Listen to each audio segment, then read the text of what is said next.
away, but either way, we start in 3, 2, 1, go.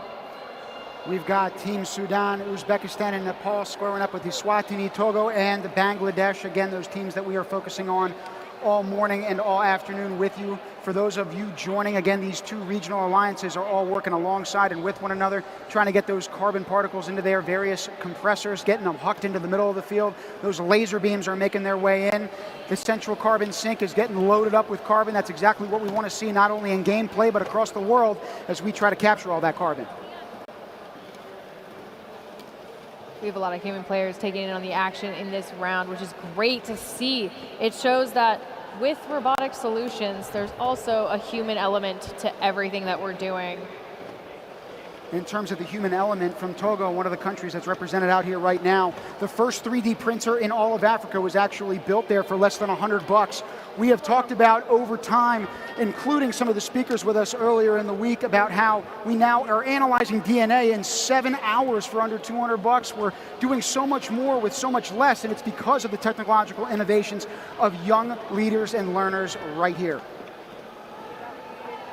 I think one of the magical things, I was in the pits earlier talking with some teams, this is a really incredible platform for teams to learn from each other and to try different things. You know, First Global is like the first robotics competition in these countries, and the most exposure that some of these students have gotten to a program like this.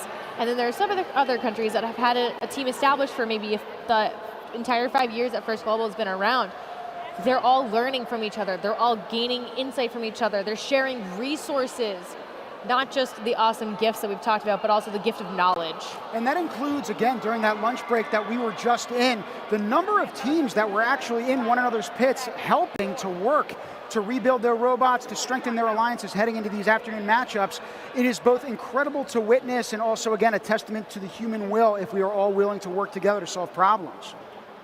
We're in the last 30 seconds of match number 187 right now, and this is high traffic in the field right now. Everybody's looking to get in the air and get that multiplier. Remember, if you're fully supported by the platform, you get 0.25. If it's fully supported by the low bar, it's a 0.5 multiplier. Middle bar is 0.75, and high bar is 1 point. So now when you add all of your robots together across the alliances, that can become a very big deal, a look of relief from Team Bangladesh right now.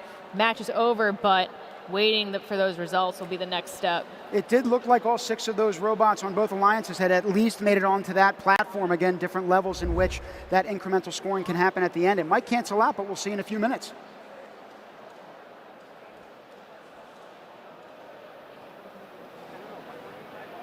I love the attention to safety with that team having hard hats.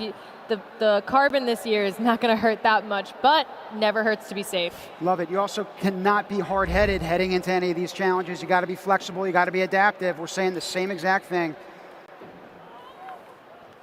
We have a tie on the field. Incredible match. So you actually were right. Every single team got storage level 1. They were fully supported by the platform, which means between the carbon points, between the climbing points, it's a tie. And that's perfectly fine. I was going to say, we're all winners here, including our next guest in the booth, Ruby Marcello from Queuing, one of the many different volunteers that we have with us today, and we're really excited to have you in the booth to share with us your experience. Thanks for joining us. Thank you for having me.